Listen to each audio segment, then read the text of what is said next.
and welcome friends to this Sunday edition of 7 p.m. This is exclusive in which we are going to focus on the talk about peace talks and India's role in it. Remember, we are hearing from none other than President Putin and the likes of Giorgia Meloni of Italy that India should have a role in peace process in the Europe war. And this has happened the last 48 hours alone, which means there is a buzz around India's peacemaking role. And amidst that talk, National Security Adviser Ajit Doval is all set to travel to Russia, where of course he would be participating in the BRICS NSA's meet, but also meet President Putin with what is being billed as Narendra Modi peace plan for Russia and Ukraine. We have an exclusive conversation lined up on that with India's former Foreign Secretary Kanwal Sibal on the other side of the headlines. Let's get going. Presented by Royal Global University, Northeast can't wait. Pado kuch bano.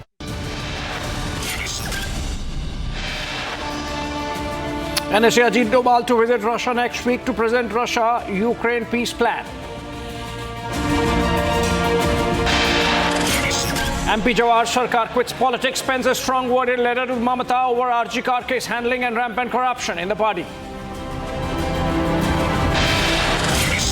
After Shah, PM Modi to headline rallies in Jammu ahead of the landmark polls.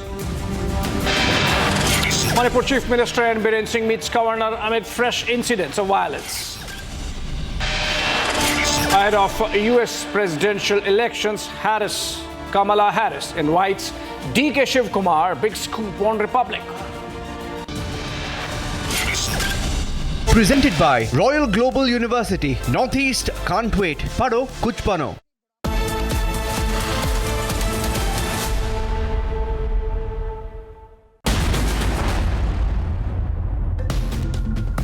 Right. Amid all this buzz on India's role in peacemaking between Russia and Ukraine in the ongoing war in Europe, joining me to sort of read the tea leaves and understand what role India can exactly play, former Foreign Secretary of India, Kanwal Sibal. Very good evening to you, sir. Good evening.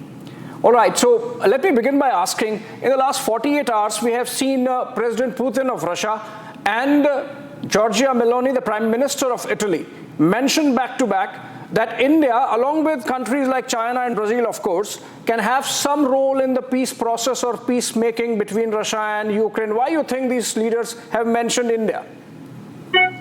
Well, first of all, this issue was mentioned by President Putin himself at the Far Eastern Economic Forum.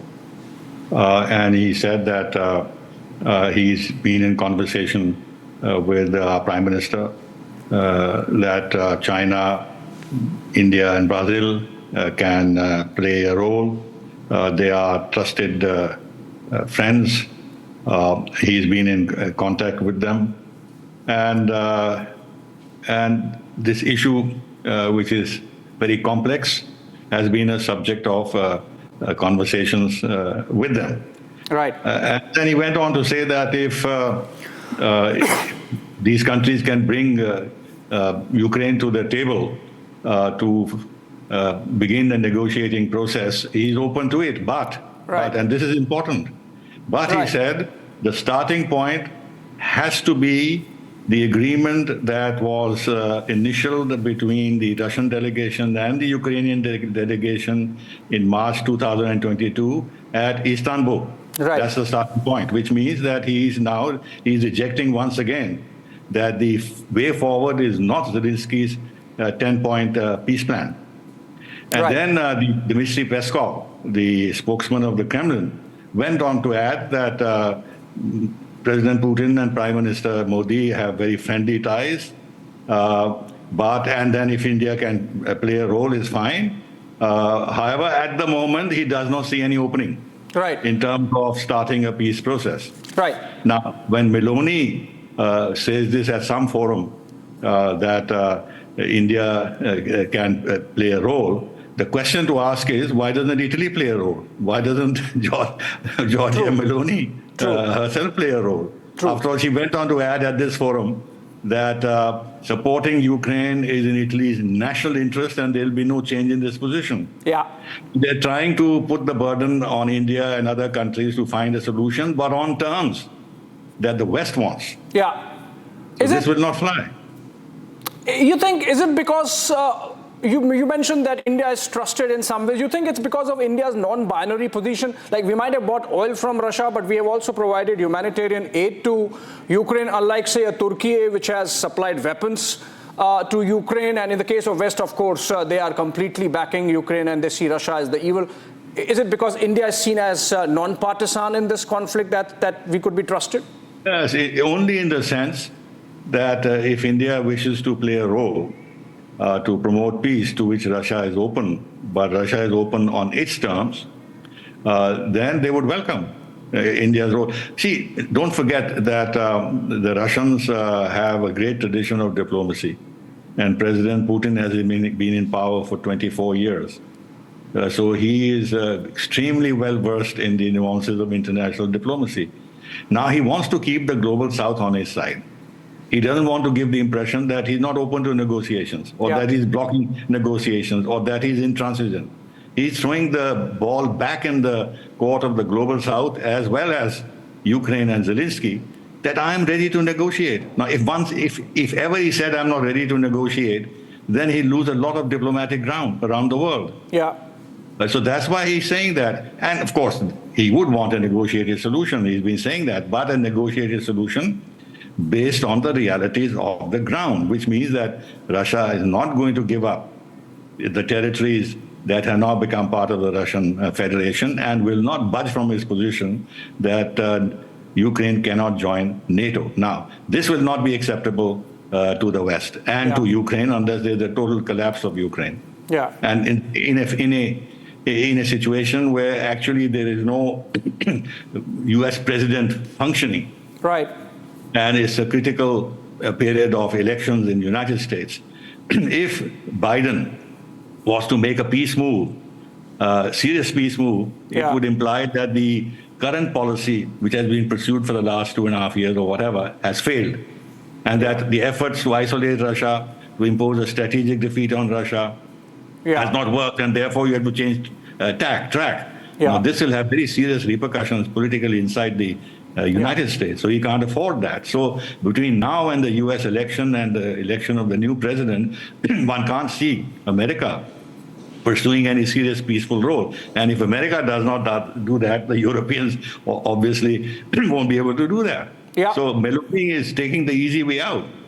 That yes, if India wants to play a role, we would welcome it, but we will continue to support Ukraine. So in a way, what you're suggesting is that in the United States, we have a lame duck president and an administration. And Europe, of course, has painted itself into a corner by being very rigid on Ukraine. So that's why perhaps there is a window, an opening for countries like India and China. You think in the case of India, Prime Minister Modi, with his very own personal style of aggressive diplomacy, has created an opening and a space for himself? Like twice he has mentioned, sitting next to President Putin, this is not an era of war which has been so happily picked up by the West. You think that might have contributed to the world seeing some role for India, just by the sheer energy with which Prime Minister has taken a position on this? No, let me put it differently. India is at a very critical stage in its path for development. It needs international peace. Now, we are being pressured by the West to dilute our ties with Russia, but Russia is a very vital partner, very critical partner in so many ways. At the same time, we want to expand our ties, and we are expanding our ties with the United States. And our economic ties, technology ties are very important. Our people-to-people ties with the United States are very important. And therefore, we have the situation where we want to preserve and exploit new opportunities of ties with Russia, and at the same time expand our ties with the United States of America. Because if we don't do that at this situation, in a situation when we actually need international peace, then we will not be doing great service to ourselves. Therefore, the Prime Minister is right. Whatever I can do to nudge both sides towards a negotiated solution to pursue the path of dialogue and diplomacy, I will do. This is what he's doing. And at the same time, apart from securing our national interests, it gives us visibility on the international stage and gives substance to our leadership of the Global South, because the Global South is suffering. Right. And nobody, including China, which is now very close to Russia, is in a position to actually be in that position where they can speak credibly to both sides about the need to find a negotiated solution. But that doesn't mean that the conditions for a negotiated solution can either be created by India or exist which India can actually promote. No, I think we'll have to wait for some time. Yeah, I'm sure it's a very limited role that India would be looking at. But if that be the case, then with your in-depth understanding and experience, what small tinkering can India offer really to sort of, calm down things? Maybe some protocols so that things at least don't escalate that we have seen happening over the last 1 month when NSA Doval travels to Moscow? Nothing. No. Doval is going to Moscow for the BRICS NSA meet, which is very important because Russia is going to chair the next meeting of BRICS in Kazan. Right. And the expansion of BRICS is on the table, and the whole methodology of expansion and the criteria which will be used to expand has serious problems for us. Yeah. Turkey is very keen to join, but to give a NATO member a foot in the BRICS door actually undermines the whole purpose of BRICS. Yeah. And there are other countries with whose membership we will not be happy. It, in fact, make the BRICS a very unmanageable body. But at the same time, we are only one of the 9 or 10 members that are there today. So we can't shape the agenda, and we have to keep Russian interests and priorities in mind and can't completely oppose. Even Pakistan wants to join BRICS. Can we accept it? No. So he's gone for that. But in terms of tinkering and this and that, no. Tinkering will not help because fundamental positions have to be addressed. Yeah. And Ukraine has made matters worse by invading Russian territory. Earlier, they were attacking Russian territory by air, but now there's been a land invasion in Kursk, where the biggest battle apart from Stalingrad was fought in the Second World War, and where the German armies were defeated in Kursk. So this is a very sensitive issue for Russia. And I don't know if you've seen, but the CIA chief and the intelligence chief of the UK, of the SIS, they wrote an op-ed in Financial Times where they think that, where they have applauded what Ukraine has done in Kursk and thinks that this has created serious problems for the Russian elite. And they don't know how to handle it. In other words, they have been backing this and taking enormous risk, which Russia is not going to accept this. Now, therefore, if these issues are still unresolved and in the air, I don't think that any serious step can be taken to bring the two sides to the negotiating table. But India should continue to press its message, because it is vital for our national interest and interest of the global South that this conflict should end, and the route to dialogue and diplomacy should be explored. And this actually gives us a certain positioning in international affairs, including in the global South, and we must take full advantage of this. And it meets our national interest, as I said. So it's not merely diplomacy for the sake of diplomacy, but diplomacy for the sake of our own national interest. Absolutely, sir. In fact, I understand what you are suggesting is that clearly there are no circumstances which exist which can make a peace process and durable and sustainable. But my last question to you, sir, before I let you go, I'm tempted to ask really, isn't this a massive failure of the United Nations architecture and specifically the ineffectiveness of the UNSC, the Security Council as it exists? Well, if this was the first instance of that, then I would agree with you. But if you look back to Iraq, where the whole thing was manipulated and an invasion of a sovereign country took place without UN approval, and then you have Libya, and you have Syria. Before that, you had Yugoslavia. So there have been so many instances where countries have been invaded and international law has been violated, and the UN Security Council has been helpless. They have not been able to intervene and play a role. Now, look, I don't want to sound anti-American. I'm in America. But the point is that American leaders have said in the past that we'll work with the United Nations if we can, but we'll do without the United Nations if we can't work with them. We'll take unilateral action. Right. So it's not as if, and this veto power that countries have, is a huge problem. Now look at what is happening in Gaza. Nothing can move forward because of the veto that is being exercised. Yeah. And in a humanitarian situation, which is far worse than in Ukraine, the UN is helpless.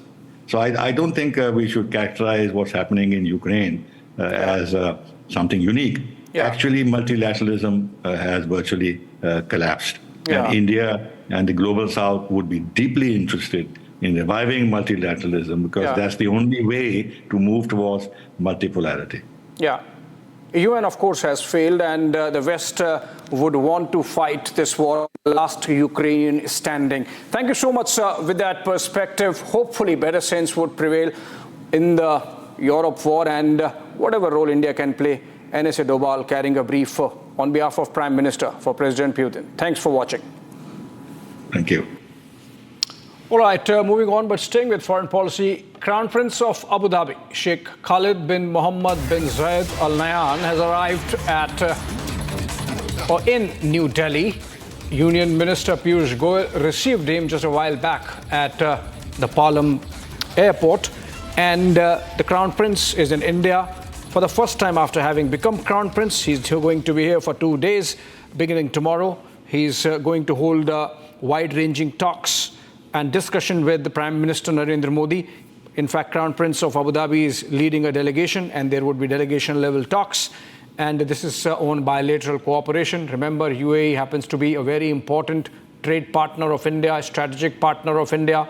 In fact, over the last decade, with Narendra Modi at the helm here, there has been a very strong increase in levels of engagement between the two sides, and which is getting reflected in the fact that one of the senior-most ministers of the Modi cabinet has gone and received the Crown Prince who arrived in New Delhi just a while back and is going to be spending the next 2 days. He's in fact going to visit Mumbai as well after completing the protocols in Delhi, including the delegation-level talks. India and UAE share a historically close and friendly relationship. In fact, again, another marker of the importance being given to the visit, that the Crown Prince was given a tri-services welcome right there at the tarmac at the Delhi airport, Palam technical area of the Delhi airport. Moving on.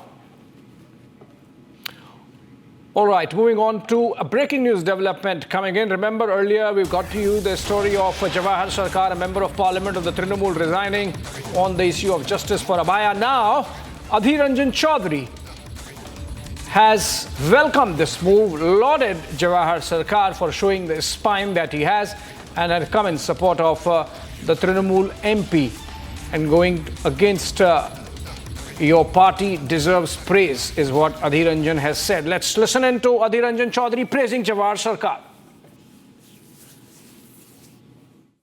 দেখুন, পশ্চিমবঙ্গের তৃণমূল দলের 3 জন সাংসদ, শুভেন্দু বাবু, শান্তনু বাবু, জহর সরকার, তাদের প্রতিবাদ করতে দেখেছি। তার মধ্যে এই 3 জনই হচ্ছেন রাজ্যসভার সদস্য। তার মধ্যে একজন এই মুহূর্তে রাজ্যসভার সদস্য পদে নেই। বাকি 2 জন, অর্থাৎ সুখেন্দু বাবু বা জহর বাবু, তাদের আর কতদিনের টার্ম আছে, কত বছরের টার্ম আছে আমার জানা নেই, কিন্তু আমার তাদের এই উদ্যোগ, তাদের এই প্রতিবাদ দেখে তাদেরকে প্রশংসা করতে ইচ্ছা প্রকাশ করছি। দে আর ডিজার্ভ টু বি প্রেজড। কারণ একটা পার্টিতে থেকে সেই পার্টির সরকারের সিদ্ধান্তের বিরোধিতা করে মানবিকতার পরিচয় দেওয়া, বাংলার মা বোনেদের সমর্থন করা, বাংলার আন্দোলনের প্রতি তাদের সহমর্মিতা প্রকাশ করা নিশ্চয়ই প্রশংসার দাবি রাখে। কিন্তু এ বাংলা যারা ক্ষমতাধারী, তাদের এই ধরনের ব্যক্তিদের প্রতিবাদে কোন রকম প্রতিফলন হবে কিনা আমার সন্দেহ আছে। গন্ডারের যেমন চামড়া মোটা হয় কিছু ভেদ করে না, পশ্চিমবঙ্গ সরকারের নির্লজ্জতার যে চামড়া, যে আবরণ, সেই নির্লজ্জতার আবরণ এতই মোটা যে কোনো যুক্তি তর্ক, কোনো প্রতিবাদ, কোনো অনুকম্পা অনুভূতি তাদেরকে স্পর্শ করে না। আজ পর্যন্ত বাংলার মুখ্যমন্ত্রীর একবারও মনে হলো না যে আন্দোলনকারী ডাক্তার ছাত্রছাত্রীদের সঙ্গে আলোচনায় একবার বসা দরকার, কিংবা এ বাংলার লক্ষ লক্ষ মানুষের যে প্রতিবাদ, সেই প্রতিবাদের সঙ্গে সহমর্মিতা সহ যোগিতা সহ সমর্থন প্রকাশ করে নিজেকে একজন প্রকৃত জনপ্রতিনিধি এবং শাসক হিসাবে পরিচয় দেওয়ার চেষ্টা করা দেখলাম না। আপনাদের জানিয়ে রাখি, 14ই আগস্ট সারা বাংলা জুড়ে যে প্রতিবাদটা হয়েছিল মা বোনেদের আহ্বানে, রাত দখলের যে অভিযান হয়েছিল, প্রায় 2.5 থেকে 3 কোটি মানুষ সেদিন সেই আন্দোলনে সামিল হয়েছিল বলে জানতে পেরেছি। কোটি কোটি বাংলার মানুষ শুধু নয়, সারা দেশ জুড়ে এই আন্দোলনের প্রতিফলন দেখতে পাচ্ছি আমরা। এই আন্দোলনের প্রতি সহযোগিতা, সহানুভূতি, সহমর্মিতা আমরা দেখতে পাচ্ছি। কিন্তু সবকিছুর পরেও কি করে বাংলার